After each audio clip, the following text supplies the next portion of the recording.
धर्म अपना लिया। अच्छा, आप ईसाई हो गए? जी जी गुरुजी। मैं पास में लगाइए। मैं कि ईसाई में हो जाओगे तो तुम्हारी सब समस्या ही दूर हो जाएगी। ईसाई बन जाओगे तो सब समस्या दूर हो जाएगी, ऐसा नहीं बोला फादर ने? हाँ, ऐसा बोला।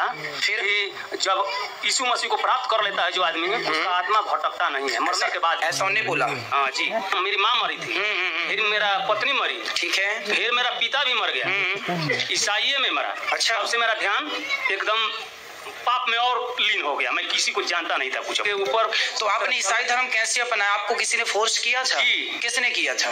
वो फादर लोग आते हैं ना, फादर लोग आते हैं तो बोलते हैं कि ईसाई में हो जाओगे तो तुम्हारी सब समस्या ही दूर हो जाएगी। ईसाई बन जाओगे तो सब समस्या दूर हो जाएगी, ऐसा नहीं बोला फादर ने? हाँ, ऐसा बोला। फिर जब यीशु मसीह को प्राप्त कर लेता है जो आदमी, उसका आत्मा भटकता नहीं है मरने के बाद। ऐसा नहीं बोला? हाँ जी। मैं कई बार ऐसे सोच रहा था कि मैं कहीं ना कहीं इसको प्रचार दूंगा। तो ऐसा है कि जब कुछ दिन समय गुजरा, मेरा परिवार कैंसर से पीड़ित हो गई। अच्छा। मैं बम्बई में रह रहा था, तो घर पे बलिया जिला मेरा घर द्वार है, 82 ग्राम है जी। तो वहाँ पर मेरा परिवार कैंसर से पीड़ित हो गई। फिर तो समझ लीजिए कि मैं आ करके अपने संस्था वालों से, ईसाई वालों से संपर्क किया, कहीं कुछ मदद नहीं दिया। अच्छा। कहाँ आंध्र प्रदेश, टाटा मेमोरियल, बहुत जगह मैं गया लेकर के। यहाँ बनारस में भी लेकर आया। 2 साल ट्यूमर फूटने के बाद भी वो जीवित रही, अब मर गई। अच्छा। मरने के बाद उसी के अनुसार, नियम के अनुसार मैंने उसका दाह संस्कार किया। अच्छा, क्रिश्चियन के अनुसार? जी। लेकिन देखिए, मैं भी कुछ पढ़ा लिखा हूँ, मुझे इतना मैंने चर्च में कुछ भाग लिया करता था, मैं भी चलाता था। लेकिन उसमें वचन लिखा था कि जो आत्मा यीशु पर विश्वास करके मर जाता है, वो आत्मा कभी भटकता नहीं है। ठीक है।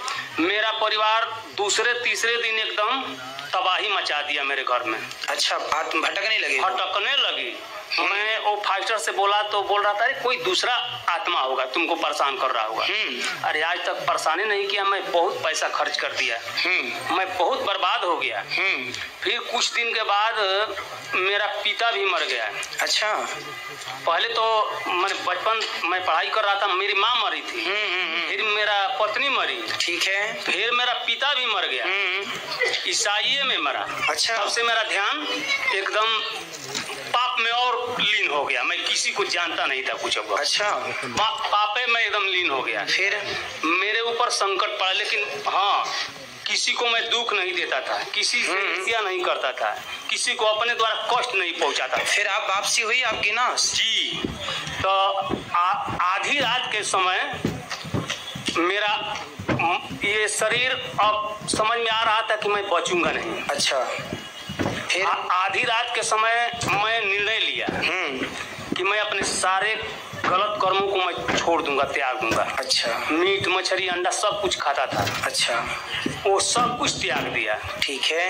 और भगवान कृष्ण का आपका ये साधना टीवी में जी जब देखने लगा, मेरा धीरे धीरे परिवर्तन होने लगा। अच्छा। ऑटोमेटिक परिवर्तन होने लगा। वाह। पूरी तरह से। मैं नशा भी करता था, उस नशा को मैंने